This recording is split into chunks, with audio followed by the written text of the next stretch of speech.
Hey guys, and welcome to another episode of Just Another Tuner. This episode we're going to be working on getting this oil pan tested, make sure it's leak proof, and then get it back on the car and get the oil lines hooked back up. We are almost there. Let's see here. Even though we got a little drips here, we can just break those off, no big deal. But our JB weld is on there and it is solid. So we're going to get some of this used oil that we got over here, mainly because I don't want to put water back in it again. And we're going to test it and see if this leaks.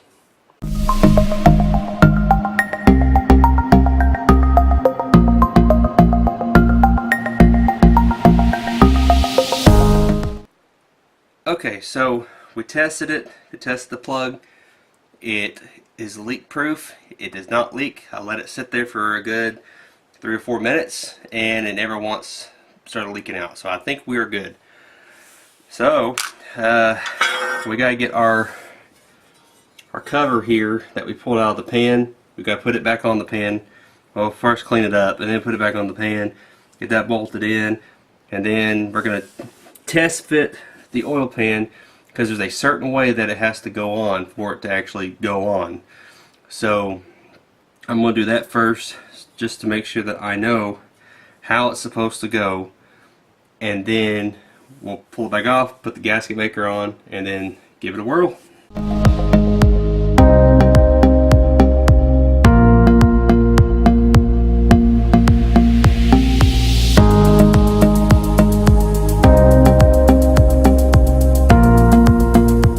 Okay, so it's the next day. I ran out of time last night. I had some things I had to go do, so didn't get to finish test fitting this oil pan. I'm trying to remember how it goes. There's a specific way that it has to go back on for it to actually fit up in there like it's supposed to. And I want to figure that out before I put the gasket maker on, because if I don't, I'm going to have to take it back off, put it back on, because you only have a certain amount of time to get that thing on there before the gasket stuff starts drying. So, without further ado, let's get started.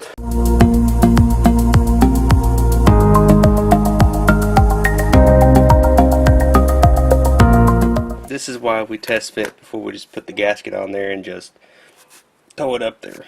Now, part of the problem is this piece right here that goes to the oil pan, the oil pump. See, it has this little sucker here which sucks the oil up into the engine, blah blah blah, and lubricates it. Either that or it's the other way around. I can't remember. I'm pretty sure it sucks it up. But anyway, so that's got to go inside right here. Yeah. In the oil pan. And so, and it's a very unique tight fit, and it has to go in just right or it's not going to go in at all. So that's why you have to test fit this before you just put the gasket on there and throw it on there, so you know exactly how it's supposed to go in, because this is what I did the first time I did it. Obviously I can't remember how it's supposed to go, so bear with me as we figure this out.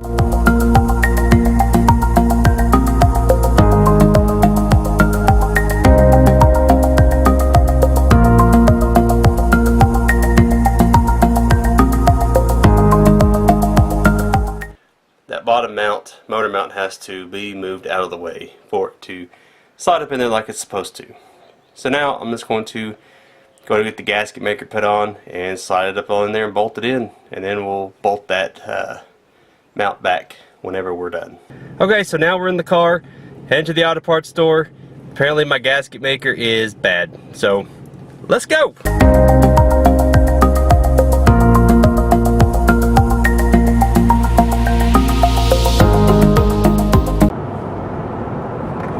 In the 4Runner, if you haven't noticed, and if y'all have not watched my video on the 4Runner, or the latest one, it has developed a particular noise that I can't quite figure out what it is.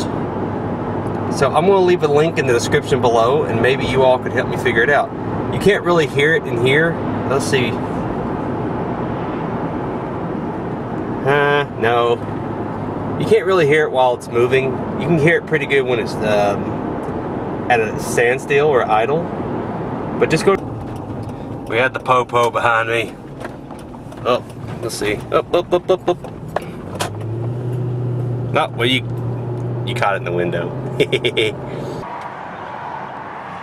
We're here. We're gonna go in, grab that gasket maker, get back as soon as we can, and get that oil pan installed.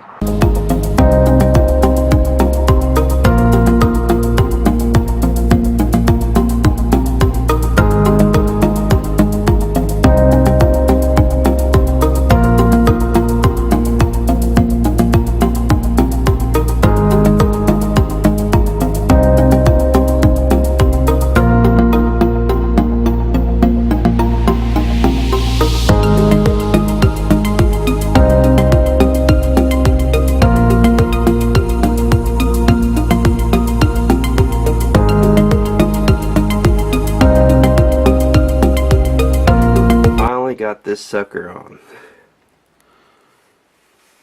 It takes a little minute, but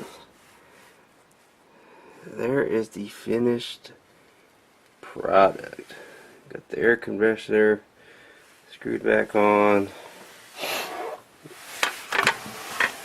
Oh, my light's going crazy here. Alright, and there's the old pan. Okay, there's our no weld plug with our return line. Also, there's the bottom of the turbo, and as you can see, there's still a little oil dripping out of it from somewhere. I'm not sure if it's coming from that return line or if it's coming from the feed line. So I'm going to have to play with that a little bit. But while we're under here, I'm going to show you this too. Here's the exhaust. This is why I can't bolt it up, because it doesn't match up. The downpipe is cockeyed and not long enough. So I'm going to see about what my options are, or what option I plan on using or doing to fix that. Alright, that concludes today's episode of getting the oil pan put back on, which we succeeded. It is on there. Of course, we won't know until the next day, or maybe I might wait 2 days before I put oil in, just to make sure that, you know, that the gasket gets really good and sealed, and we don't have any kind of issues with any kind of leaks. At least we shouldn't. So I hope that you guys have been getting something out of this video and knowing how to install or remove and install your oil pan to be able to port your oil pan for your return line. And so if you have any questions or anything about anything I've done thus far, please leave in the comments below, and I will gladly answer any questions that any of y'all may have. Or if you have any comments for me of the ways I can do things better, leave those down there too. And of course, if you're liking the videos and everything so far, just go ahead and click that like button if you don't mind, and go ahead and subscribe to the channel if you haven't done that already as well. Would love to see you all return. So, what you can expect in the future? Well, let's see. Next, we're going to get the feed line, work with that and get that hooked back up. And then we're going to mess with the starter wire and see if we can get this thing to crank. If all goes well and that cranks, that's probably where we'll stop for now. And then also in the near future, I'm going to be showing off more of the other cars that I have as well, because those are the future projects and all the things I have in mind for them. So thank you for watching, and I hope y'all have a great rest of your week. Later.